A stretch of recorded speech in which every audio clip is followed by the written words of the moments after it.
نرغے میں آنے کے بعد عام مسلمانوں کا حال. جب مسلمانوں نے نرغے میں لیے جانے کی کارروائی دیکھی، نرغے کا مطلب ہے کہ سراؤنڈڈ بائی کفار، تو وہ اتھل پتھل اور بد نظمی کا شکار ہو گئے، ان کی صفیں بکھر گئیں، کوئی متحدہ موقف اختیار نہ کر سکے، یعنی ایک اوپینین نہیں رہا ان کا، ہر کوئی الگ الگ بات کر رہا تھا. چنانچہ بعض نے جنوب کی طرف فرار اختیار کیا اور مدینہ جا پہنچے. احد شمال کی طرف ہے تو اس سے اپوزٹ چلیں جنوب کی طرف تو مدینہ آ پہنچے. بعض احد کی گھاٹی کی طرف بھاگے اور اسلامی کیمپ میں پناہ گیر ہوئے. بعض نے رسول اللہ صلی اللہ علیہ وسلم کا رخ کیا اور جلدی سے آپ کے پاس پہنچ کر آپ کے دفاع میں لگ گئے. اکثر مسلمان نرغے کے اندر اپنی جگہوں پر ثابت قدم رہ کر گھیرنے والوں سے لڑتے بھڑتے رہے. چاروں طرف سے وہ گھیرے گئے، کچھ تو بھاگ گئے نا، ادھر کچھ ادھر کچھ ادھر، اور کچھ اس کے اندر ہی جم کے لڑ رہے تھے ابھی تک. لیکن چونکہ کوئی شخص منظم طور پر ان کی قیادت نہیں کر رہا تھا، لیڈرشپ نہیں تھی، اس لیے ان کی صفوں پر انتشار اور بد نظمی غالب رہی، منتشر رہے.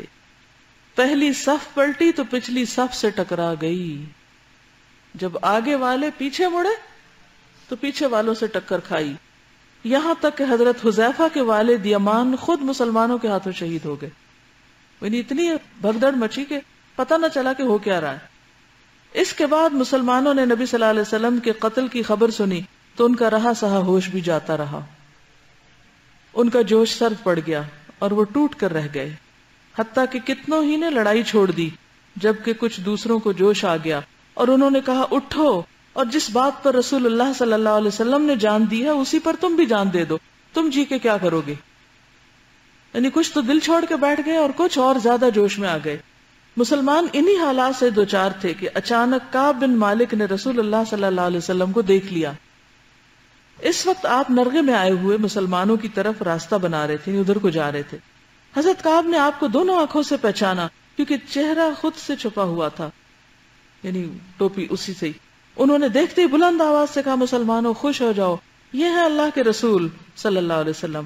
یہ سن کر مسلمانوں نے آپ کی طرف پلٹنا شروع کر دیا اور رفتہ رفتہ 30 صحابہ جمع ہو گئے. مشرکین نے ان کی واپسی کی راہ روکنے کی ہر ممکن کوشش کی کہ وہ آپ کے پاس جمع نہ ہوں، لیکن ناکام رہے. مشرکین روک نہ سکے پھر، اور اس کوشش میں ان کے 2 آدمی بھی کام آ گئے، نہیں مار دیے گئے. اس حکیمانہ تدبیر سے مسلمانوں کو نجات تو مل گئی، لیکن تیر اندازوں نے جو غلطی اور رسول اللہ صلی اللہ علیہ وسلم کے حکم کی مخالفت کی تھی اس کی بھاری قیمت چکانی پڑی. تو بنیادی طور پر یہ سب کچھ کس وجہ سے ہوا تھا؟ نبی صلی اللہ علیہ وسلم کے حکم کی نافرمانی کی وجہ سے، کہ آپ نے فرمایا تھا کہ تم دیکھو کہ ہماری بوٹیاں پرندے بھی نوچ لے گئے ہیں تو بھی تم یہاں سے نہیں ہٹنا. لیکن انہوں نے سوچا کہ اب تو جنگ ختم ہوگی، سب غنیمت سمیٹ رہے، ہم بھی ادھر جاتے ہیں. اور دوسری چیز مال کی محبت تو وجہ تھی نا، انہیں کی ایک ہڈن وجہ تھی. obviously تو انہوں نے اپنی جگہ چھوڑی تھی.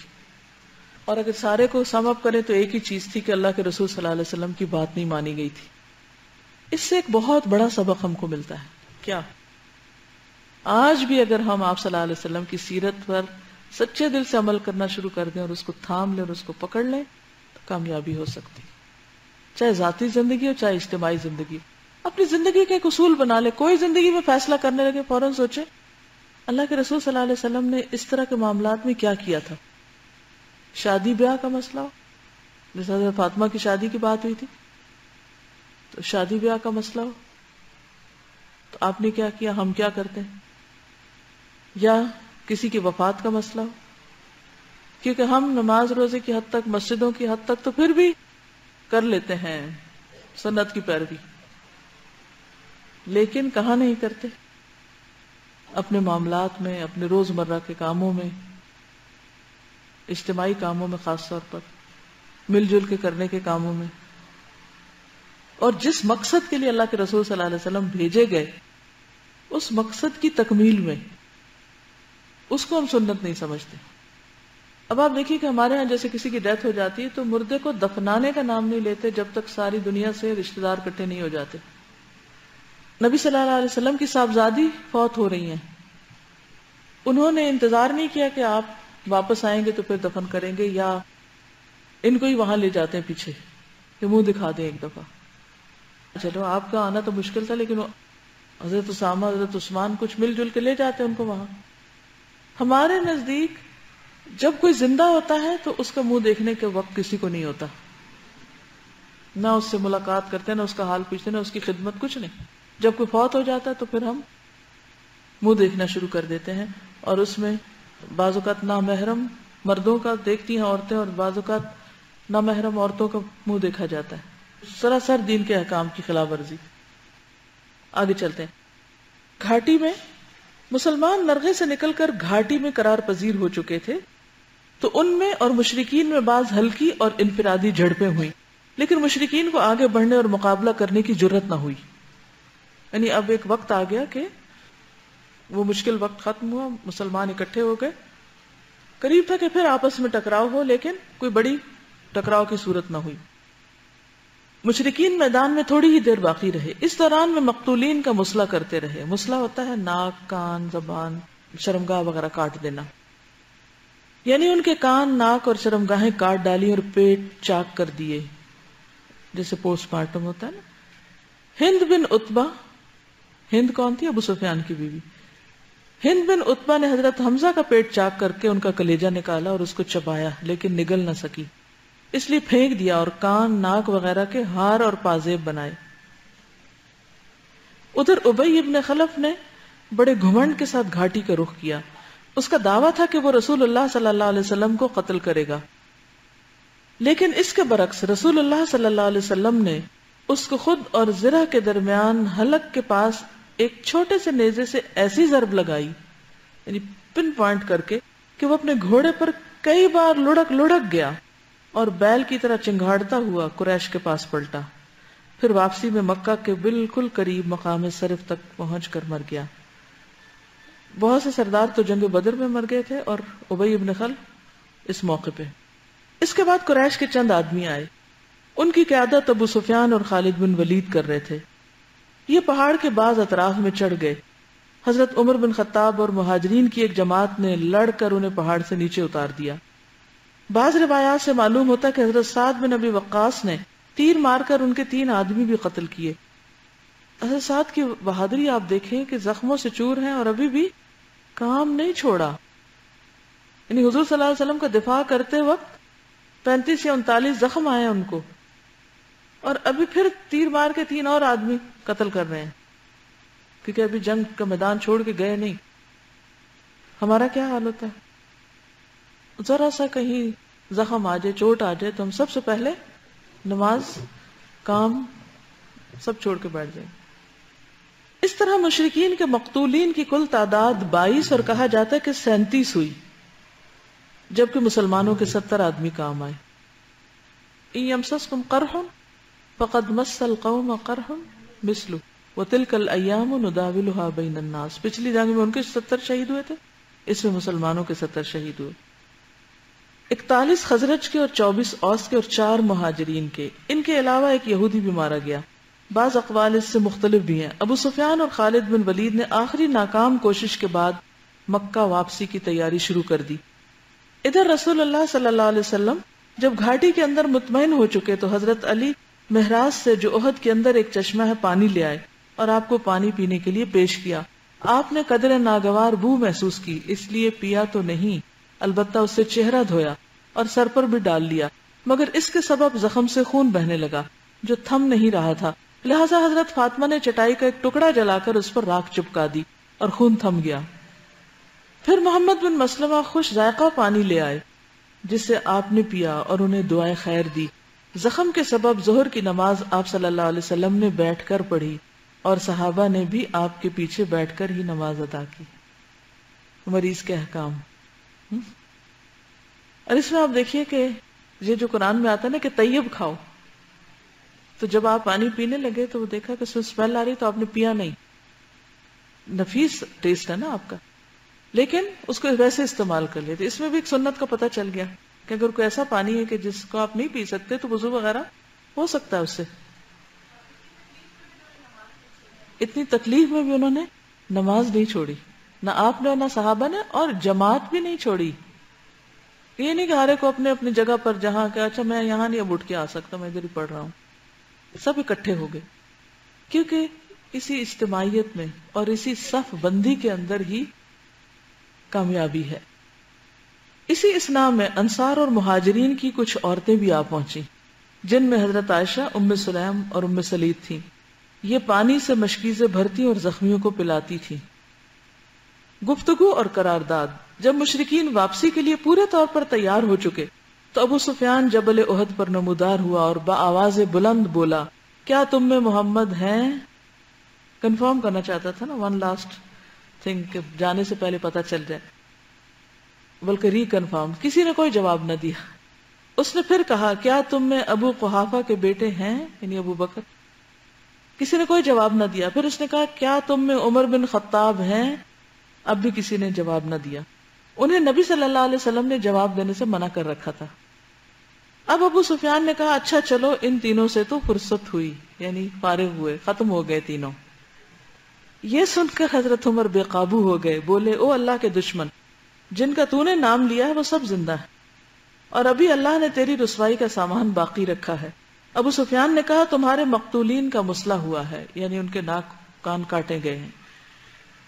میں نے اس کا حکم دیا تھا، نہ برا منایا ہے، یعنی میں نے نہیں کہا تھا کہ کاٹو، اور نہ مجھے برا لگا ہے کہ کیوں کاٹے گئے۔ پھر اس نے نعرہ لگایا، اعلو حبل، حبل بلند ہو، جسے اللہ اکبر کہتے ہیں نا، تو انہوں نے اکبر کے بجائے اعلو، علوب سے۔ نبی صلی اللہ علیہ وسلم نے صحابہ کو جواب سکھایا تو انہوں نے کہا، اللہ اعلی و اجل، اللہ اعلی اور برتر ہے۔ ابو سفیان نے پھر نعرہ لگایا، لنا العزى ولا عزى لکم، ہمارے لیے عزا ہے اور تمہارے لیے عزا نہیں، یعنی بت۔ نبی صلی اللہ علیہ وسلم نے پھر جواب سکھایا اور صحابہ کرام نے کہا، اللہ مولانا ولا مولا لکم، اللہ ہمارا مولا ہے اور تمہارا کوئی مولا نہیں۔ اس کے بعد ابو سفیان نے کہا، کتنا اچھا کارنامہ رہا، آج کا دن جنگ بدر کے دن کا بدلہ ہے اور لڑائی ڈول ہے۔ جیسے ڈول اوپر نیچے جاتا ہے نا، ڈول جب کنویں میں ڈالتے تو وہ نیچے چلا جاتا ہے، پھر اس کو کھینچتے رہتے تو اوپر آ جاتا ہے، پھر پانی نکال کے پھر وہ نیچے چلا جاتا ہے۔ تو ڈول سے تشبیہ دی کہ کبھی ہم نیچے چلے جاتے ہیں اور تم لوگ اوپر آ جاتے، سی سا جیسے، اور کبھی تم نیچے اور ہم اوپر، یعنی وائس ورسا۔ حضرت عمر نے کہا، برابر نہیں، ہمارے مقتولین جنت میں ہیں اور تمہارے مقتولین جہنم میں ہیں۔ ابو سفیان نے کہا، تم لوگ یہی سمجھتے ہو، لیکن اگر ایسا ہوا تو ہم ناکام و نامراد رہے۔ یہ جملہ اس کے دل میں اتر گیا۔ یہ موقع ہوتے ہیں تبلیغ کے۔ پھر ابو سفیان نے حضرت عمر کو بلایا اور کہا، عمر، میں اللہ کا واسطہ دے کر پوچھتا ہوں، کیا ہم نے محمد کو قتل کر دیا؟ یعنی پھر کنفرم کر رہا ہے۔ حضرت عمر نے کہا، واللہ نہیں، وہ اس وقت تمہاری باتیں سن رہے ہیں۔ ابو سفیان نے کہا، تم میرے نزدیک ابن قمیہ سے زیادہ سچے اور راست باز ہو۔ اب ابن قمیہ نے مصعب بن عمیر کو شہید کیا تھا اور مشہور کیا کر دیا کہ حضور صلی اللہ علیہ وسلم شہید ہو گئے۔ تو کہا کہ ابن قمیہ کی بات، جس نے حالانکہ خود مارا تھا اور مشہور کیا تھا، وہ اتنا سچا نہیں، تم زیادہ سچے ہو، تمہاری بات کا زیادہ یقین ہے مجھے۔ اس کے بعد ابو سفیان نے پکار کر کہا، آئندہ سال بدر میں پھر لڑنے کا وعدہ ہے۔ یا اللہ، یعنی کہیں ہارنے کو تیار نہیں۔ رسول اللہ صلی اللہ علیہ وسلم نے ایک صحابی سے فرمایا، کہہ دو ٹھیک ہے، اب یہ بات ہمارے اور تمہارے درمیان طے رہی، ٹھیک ہے، اگلے سال پھر مقابلہ۔ مشرکین کی واپسی اور مسلمانوں کی طرف سے شہیدوں اور زخمیوں کی خبر گیری۔ اس کے بعد ابو سفیان واپس چلا گیا اور مشرکین کے لشکر نے کوچ کا آغاز کر دیا، واپسی کا سفر شروع۔ وہ اونٹوں پر سوار تھے اور گھوڑوں کو پہلوؤں میں کر رکھا تھا۔ اس کے معنی یہ تھے کہ ان کا ارادہ مکہ کا ہے، اور یہ مسلمانوں پر محض اللہ کا فضل تھا، کیونکہ مشرکین اور مدینہ کے درمیان کوئی نہ تھا، کوئی فوج نہیں تھی۔ مکہ جانے کی وجہ مدینہ چلے جاتے تو بہت کچھ فتنہ ہوتا، کوئی نہیں تھا جو انہیں مدینہ میں داخل ہونے سے روکتا، لیکن اللہ تعالیٰ نے جو انسان اور اس کے دل کے درمیان حائل ہوتا ہے انہیں پھیر دیا۔ یہ اللہ کی مدد تھی۔ اس کے بعد مسلمان زخمیوں اور شہیدوں کی کھوج خبر لینے کے لیے میدان میں اتر آئے۔ جب وہ چلے گئے تو مسلمان اب اپنے اپنے شہیدوں کو دیکھ رہے ہیں۔ بعض لوگوں نے بعض شہیدوں کو مدینہ منتقل کر دیا۔ آپ نے حکم دیا کہ انہیں ان کی شہادت گاؤں میں واپس لاؤ، واپس لے کر آؤ، اور سارے شہداء کو غسل اور نماز جنازہ کے بغیر ان کے کپڑوں ہی میں دفن کر دیا جائے۔ آپ نے 2 اور 3 شہیدوں کو ایک ہی قبر کے اندر دفن کیا، اور بسا اوقات 2 شہیدوں کو ایک ہی کپڑے کے اندر جمع فرمایا اور درمیان میں اذخر گھاس ڈال دی، اور لحد میں اس شخص کو آگے کیا جسے قرآن زیادہ یاد تھا، اور فرمایا انا شہید علی ہؤلاء یوم القیامہ، میں ان لوگوں پر قیامت کے دن گواہی دوں گا کہ انہوں نے اپنا عہد پورا کر دیا اور اپنی ذمہ داری نبھا دی۔ لوگوں نے حنظلہ بن ابو عامر کی لاش اس حالت میں پائی کہ وہ زمین سے اوپر تھی اور اس سے پانی ٹپک رہا تھا، یعنی it was raised above the earth, not on the ground level، اوپر اٹھی ہوئی تھی اور پانی بہ رہا تھا اس میں سے۔ نبی صلی اللہ علیہ وسلم نے فرمایا ان الملائکۃ تغسلہ، فرشتے انہیں غسل دے رہے ہیں۔ جیسے وہ پیچھے صحابی کو کہا تھا نا کہ اگر تم بسم اللہ کہتے تو فرشتے تمہیں اٹھاتے اور لوگ دیکھتے، اور ان کو دیکھا گیا اس حال میں۔ ان کا واقعہ یہ تھا کہ انہوں نے ابھی نئی شادی کی تھی اور بیوی کے ساتھ ہی تھے کہ جنگ کی پکار پڑ گئی، وہ بیوی کو چھوڑ کر سیدھے میدان جنگ میں آ گئے اور پھر حالت جنابت ہی میں لڑتے ہوئے شہید ہو گئے۔ اتنی بھی دیر نہیں لگائی کہ غسل کر کے جائیں، لہٰذا فرشتوں نے انہیں غسل دیا، اور اسی لیے وہ غسیل الملائکہ، فرشتوں کے غسل دیے ہوئے کہلاتے ہیں۔ حنظلہ، حضرت حمزہ کو اتنی چھوٹی چادر میں کفنایا گیا کہ اگر سر ڈھانکا جاتا تو پاؤں کھل جاتے، اور پاؤں ڈھانکے جاتے تو سر کھل جاتا، چنانچہ پاؤں پر اذخر گھاس ڈال دی گئی۔ یہی صورتحال مصعب بن عمیر کے ساتھ پیش آئی کہ پورا کفن بھی نہیں تھا دفنانے کے لیے۔ جانب مدینہ اور اندرون مدینہ، رسول اللہ صلی اللہ علیہ وسلم اور مسلمان، یعنی سارے مسلمان جو باقی وہاں تھے، شہداء کے دفن اور ان کے لیے دعا سے فارغ ہو چکے تو مدینہ کا رخ کیا۔ راستے میں کچھ عورتیں ملی جن کے اقارب شہید ہوئے تھے، نبی صلی اللہ علیہ وسلم نے انہیں تسلی دی اور ان کے لیے دعا فرمائی۔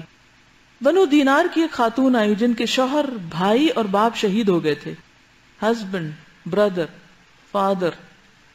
جب انہیں ان لوگوں کی شہادت کی خبر دی گئی تو پوچھنے لگی کہ رسول اللہ صلی اللہ علیہ وسلم کا کیا ہوا؟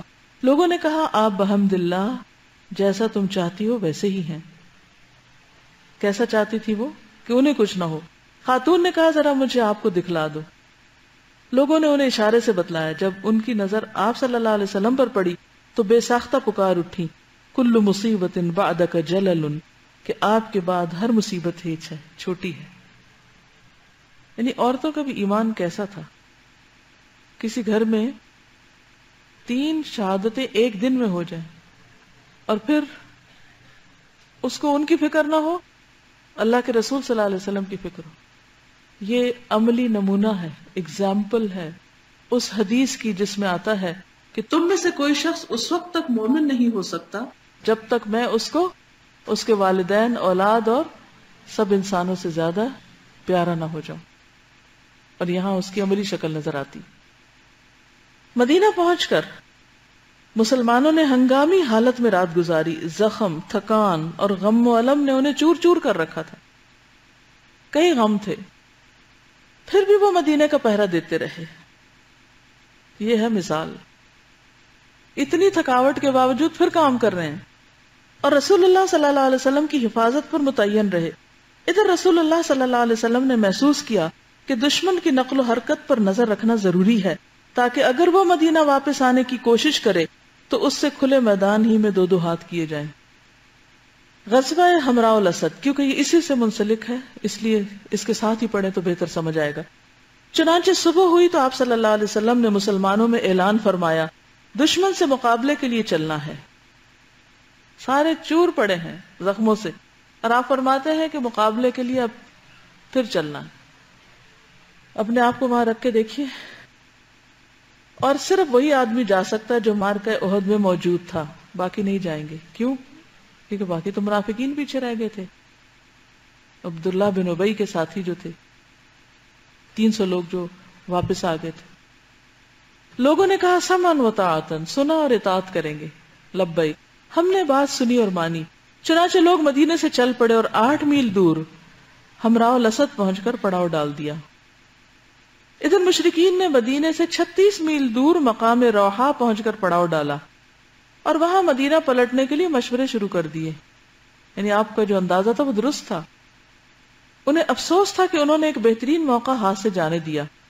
اسی دوران معبد بن ابو معبد خزاعی جو رسول اللہ صلی اللہ علیہ وسلم کے خیر خواہوں میں سے تھا، ہمراہ الاسد میں آپ کے پاس آیا اور احد کے واقعے پر آپ سے تعزیت کی. آپ نے اسے فرمایا ابو سفیان سے ملو اور اس کی حوصلہ شکنی کرو. اس موقع پر بھی آپ کتنے حاضر دماغ ہیں. یعنی تھکن سے چور ہیں, زخموں سے چور ہیں, خطرے کو بھانپ رہے ہیں, دشمن واپس آ سکتا ہے, چلو آگے پہنچ کر خود اس کو وہیں سے روکو, مدینے کے قریب نہ آنے دو. اور پھر ایک جگہ جا کر رکتے ہیں, مشرکین آگے کچھ میل دور رکے ہوئے ہیں. ایک شخص کو پیغام دیتے ہیں کہ جاؤ ابو سفیان کو ڈسکریج کرو کہ واپس جائے. یہ پیش بندیاں ہیں, یہ ہے اصل لیڈرشپ. لیڈر وہ نہیں ہوتا کہ جب مصیبت پیش آ جائے تو صرف اس وقت سوچنا شروع کرے.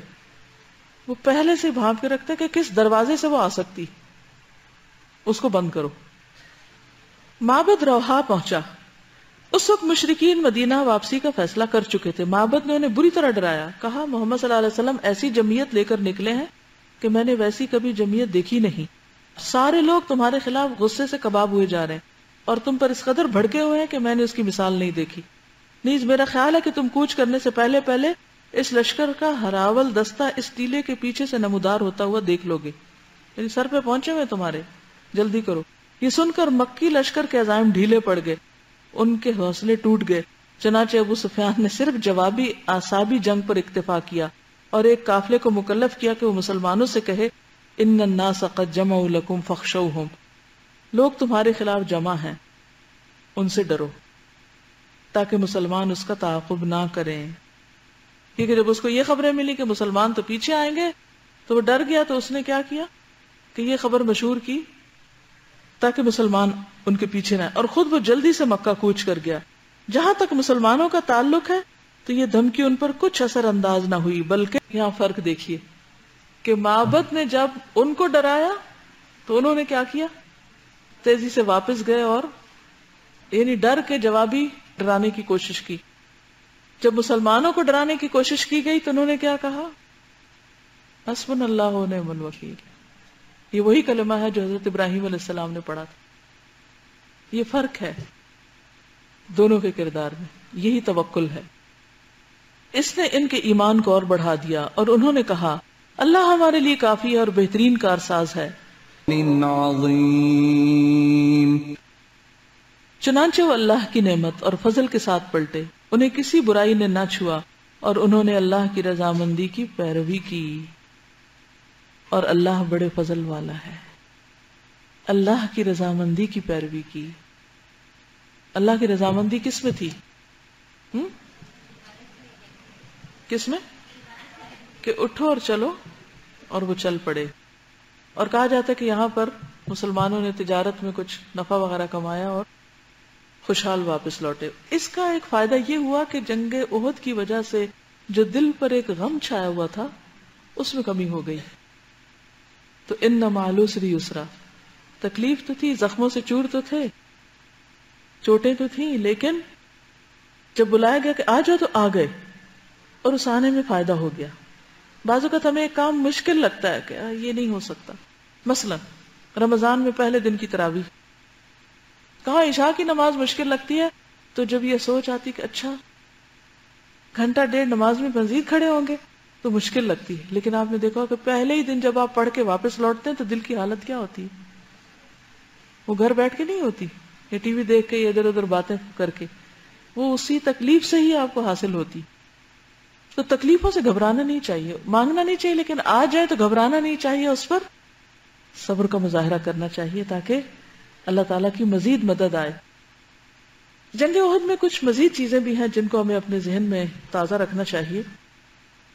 احد کی جنگ دوپہر بعد شروع ہوئی, شام تک ختم ہو گئی تھی. یہ سب کچھ کتنی دیر میں پیش آیا؟ چند گھنٹوں میں. یوں لگتا نا جیسے سارا دن یہ ہو رہا ہوگا سب کچھ. مسلمانوں کا لشکر کتنا تھا؟ 700, مشرکین 3000. مشرکین کے ساتھ عورتیں بھی آئی تھی. وہ کیا کر رہی تھی؟ شعر و شاعری کر رہی تھی اور بیچ میں صفوں کے ان کے حوصلے بڑھا رہی تھی, رجزیہ اشعار پڑھ رہی تھی. ان کے نام ہیں ہند بنت عتبہ, ام حکم بنت حارث, فاطمہ بنت ولید, برزہ بنت مسعود, ریطہ بنت شیبہ, سلافہ بنت سعد اور خناس بن مالک. ان میں سے 2 عورتیں خناس جو ہیں اور یہ جو برزہ ہیں جب مسلمان نہیں ہوئی باقی سب مسلمان ہو گئے بعد میں. مشرکین کے 5 لوگ جو تھے وہ سردار تھے ان لشکر کے، نہیں جو 3000 آیا ان میں سے 5 لوگ ٹاپ پر تھے. خالد بن ولید، اکرمہ بن ابی جہل، صفوان بن امیہ، عمرو بن العاص، عبداللہ بن ابی ربیعہ. احد کے موقع پر یہ بہت بے جگری سے مسلمانوں کے خلاف لڑے تھے. بعد میں ان کی سوچ تبدیل ہو گئی، 5 کے 5 مسلمان ہوئے اور آئندہ انہوں نے مسلمانوں کی طرف سے جنگیں لڑی. خالد بن ولید کا نام سب کو معلوم ہے، اکرمہ بن ابی جہل بھی، ان کا اسلام لانے کا واقعہ، صفوان بن امیہ طائف کے غزوے کے موقع پر، عمرو بن العاص کا تو آپ کو مشہور صحابی، اور عبداللہ بن ابی ربیعہ بھی. ابو سفیان بھی، وہ تو بالکل ٹاپ پر تھا نا، اس کے نیچے جو ان کے 5 مزید لوگ تھے. ابو سفیان تو قیادت کر رہا تھا لشکر کی. یہ چند فیکٹس یاد رکھیے گا، ٹھیک ہے، اس میں بہت سبق ہے. پھر اسی طرح اس جنگ میں خاص طور پر جس کا بہت صدمہ ہوا تھا آپ کو، وہ تھے حضرت حمزہ جو آپ کے چچا تھے اور جن کو وحشی نے شہید کیا تھا. وحشی بن حرب جو تھا وہ کہا جاتا ہے کہ جبیر بن مطعم اور بعض روایات میں ہند کا غلام تھا. اس کو مسلمانوں سے کوئی عداوت نہیں تھی. اس کے ساتھ یہ وعدہ کیا گیا تھا کہ اگر تم حمزہ کو شہید کر دو گے تو تمہیں آزادی مل جائے گی. تو وہ بس صرف اسی کام کے لیے گیا ہوا تھا اور وہ حضرت حمزہ کی طاق میں تھا اور اس نے چھپ کے آپ پہ وار کیا تھا اور آپ کو شہید کر دیا تھا. بعد میں اس کو بہت شرمندگی بھی ہوئی اور اس نے حضور صلی اللہ علیہ وسلم کے پاس آ کے اسلام بھی قبول کر لیا. تو اس وقت جب وہ اسلام قبول کر چکے تو ایک شخص نے حضور صلی اللہ علیہ وسلم سے کہا کہ اللہ کے رسول صلی اللہ علیہ وسلم، یہ وہی شخص ہے جس نے آپ کے چچا حمزہ کو قتل کیا تھا. آپ نے فرمایا اس کو چھوڑ دو. ایک شخص کا اسلام قبول کرنا میرے نزدیک 1000 کافر کو قتل کرنے سے زیادہ محبوب ہے. یعنی کہ یہ مسلمان ہو گیا ہے تو یہ ایک بہت بڑی اچیومنٹ ہے. اس وقت ایسی باتیں نہ کرو کہ یہ فلانا ہے، شکایتیں مت لگاؤ. بعض اوقات ایسا ہوتا ہے نا کہ شخص سے ایک غلط کام ہو جاتا ہے، بس اس پہ ایک سٹگما لگ جاتا ہے.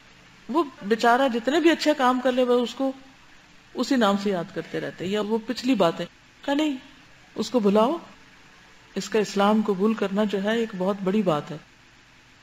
ان سارے جتنے بھی یہ لوگ مسلمان ہوئے، بعد میں خواتین مسلمان ہوئی، یہ مسلمان، سب مسلمان ہوتے گئے. مقصد کیا تھا نبی صلی اللہ علیہ وسلم کی آمد کا؟ لوگوں کو قتل کرنا، لوگوں کو مارنا، لوگوں کو ہرانا، اپنی بڑائی کے نعرے لگانا؟ نہیں، یہ نہیں تھا مقصد. مقصد تھا کہ لوگوں تک ہدایت کی بات پہنچ جائے. اور آپ نے ہر موقع پر لوگوں کو اسلام پیش کیا اور اکثریت مسلمان ہوتی جاتی ہے. یہ کتنی بڑی کامیابی ہے کہ ایک شخص میدان جنگ میں آپ کے خلاف لڑ رہا ہے اور پھر وہی شخص مسلمان ہو رہا ہے، وہ آپ کی صف میں شریک ہو رہا ہے. یہ اصل کامیابی. یہ کیسے حاصل ہوتی ہے؟ ہمارا حال تو یہ کہ دوستوں کو بھی دشمن بنا لیتے ہیں. کہاں یہ کہ دشمنوں کو دوست بنائیں. یہ کیسے ہوتا ہے؟ جی، اچھے اخلاق سے، خیر خواہی سے، معاف کرنے سے، پرانی باتیں نہ دہرانے سے. جی شابش، جزاک اللہ خیر. اسی وحشی نے پھر مسلمہ بن کذاب کو مارا تھا بعد میں. یعنی اسی طرح اکرمہ جب مسلمان ہوئے تھے تو آپ نے اشارہ کیا تھا ان کا کہ کفارہ کیسے کروں، تو اشارہ کیا روم ایران کی سرحدوں کی طرف. اور پھر ان لوگوں نے کیا کیا کارنامے کی. خالد بن ولید نے کتنے کتنے مشکل مرحلے طے کیے. تو اس سے ہمیں کیا سیکھنے کو ملتا ہے؟ اپنا مقصد سامنے رکھو اور دوستی، دشمنی، محبت، نفرت، ہر چیز اس کے تابع کر دو، تبھی ایمان مکمل ہوتا ہے. ذات کو ایک طرف رکھو. جب تک ہم اپنی ذات کے زخم سہلاتے رہیں گے نا تو دین کے لیے نہیں کام کر سکتے. یعنی یہاں پر آپ دیکھیں کہ صحابہ کرام کو ایموشنلی چوٹیں لگی، فزیکلی لگی، ہر چیز، لیکن انہوں نے سب بھلا کے اگلے دن پھر تازہ دم ہو کے کام شروع کر دیا. ہمارے مرضی کے خلاف کوئی بات ہو جائے تو کئی دن ہم اسی کے غم میں ڈوبے رہتے ہیں اور مقصد بھول جاتے ہیں. یہ ہماری سب سے بڑی مشکل ہے کہ ہر چھوٹی بڑی چیز ہم کو مقصد بھلا دیتی. ہمیں وہ نہیں بھولنا. جی آپ.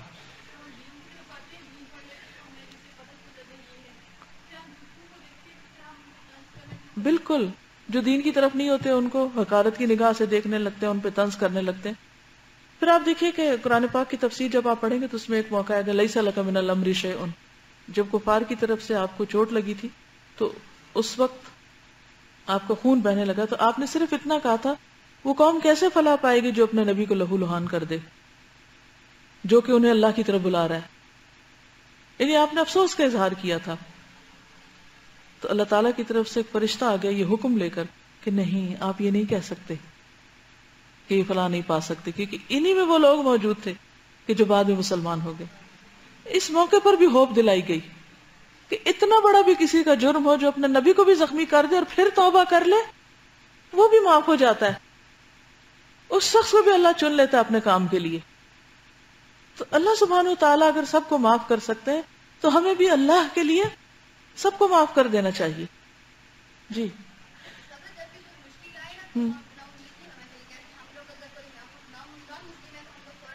یہ تو کبھی ٹھیک نہیں ہو سکتا، یہ نہیں کہیں تمہیں کیا پتا، ہدایت تمہارے ہاتھ ہے. اور آپ کو پتا ہے آپ نے اسی وقت اپنی سٹیٹمنٹ تبدیل کر دی. آپ نے فرمایا اللہم اغفر لقومی فانہم لا یعلمون، اللہ میری قوم کو معاف کر دے، یہ جانتے نہیں. یہ وہ لوگ جو آپ کو بالکل ختم کرنے کے لیے آپ کو گھیرے میں لیے ہوئے تھے اور آپ کو ایسی ایسی تکلیف دی، یعنی ہر طرح کی تکلیف جو ممکن ہو سکتی تھی، لیکن آپ ان کی بخشش کی دعائیں کریں. اللہ ان کو پتہ نہیں، علم نہیں رکھتے. ہم ہوتے تو کہتے کیسے نہیں پتا، سب پتا ہے، ایسے ہی بدماش اٹھ کے لڑنے آ گئے، ان کو کوئی حق نہیں کہ ان کو تبلیغ کی جائے، ان سے تو کوئی امید ہی نہیں کہ یہ کبھی مسلمان ہو سکے. اس کو گالی، اس کے خلاف، اس کے خلاف، اس کے خلاف. حقیقت ہے کہ بعض اوقات پتہ ہوتے ہوئے بھی انسان جاہل ہوتا ہے. ہم سب کو اپنے اخلاق درست کرنے کی ضرورت ہے. پھر آپ دیکھیے کہ غزوہ احد میں مسلمان عورتوں نے بھی شرکت کی. کون کون؟ حضرت عائشہ، ام سلیم، ام سلید، ام عمارہ. باقیوں کو تو بتا دیا کہ وہ کیا کر رہی تھی، پانی بھر کے زخمیوں کو پلا رہی تھی. لیکن ام عمارہ نے کیا کیا تھا؟ جی، اس نے جب دیکھا کہ ابن قمیہ حضور صلی اللہ علیہ وسلم پر حملہ کرنے کی کوشش کر رہا ہے تو وہ آگے آ گئی تھی. انہوں نے فزیکلی اپنے اوپر بار لے کر حضور صلی اللہ علیہ وسلم کو بچایا تھا. ان کے کندھے پہ زخم رہا جو مرتے دم تک وہ ایک طرح سے نشان باقی تھا. اور پھر یہ کہ 70 صحابہ شہید ہوئے تھے اس جنگ میں، اور گھر گھر میں کوئی نہ کوئی زخم لگا ہوا تھا. کوئی گھرانہ ایسا نہیں تھا کہ جس میں تکلیف دہ صورتحال نہ تھی. بہت سے لوگ یتیم ہو گئے، بہت سی عورتیں بیوہ ہو گئیں، اور پھر ان کے لیے احکامات اترے سورۃ النساء میں. مسلسل قربانیاں، صرف قربانیاں کہنا بھی کافی نہیں، مسلسل قربانیاں. نہ اللہ سے بدگمان، نہ رسول سے بدگمان. ٹھیک ہے.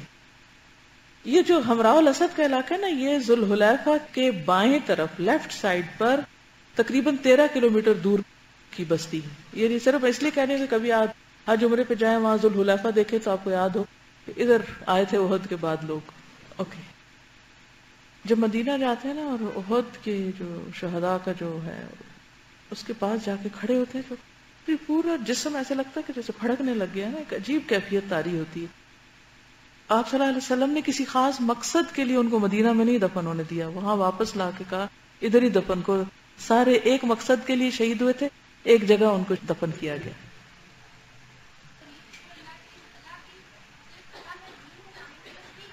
بالکل. اس لیے اگر آپ کو وہ قربانیاں تو بہت دور کی بات ہے، اگر آپ پڑھنے میں ہی محنت اور قربانی کر لیں اور اپنے مقصد پہ فوکس کر لیں اور ادھر ادھر کی سب خرافات چھوڑ دیں اور اللہ رسول کی پکار پہ لبیک کہیں اور اس کا حق ادا کر لیں تو یہ سب سے بڑی کامیابی ہوگی آپ کی. اس وقت میں کرنے کا کام آپ کا یہ ہے. ٹھیک ہے. سبحانک اللہم و بحمدک نشہد ان لا الہ الا انت نستغفرک و نتوب الیک. السلام علیکم و رحمۃ اللہ وبرکاتہ.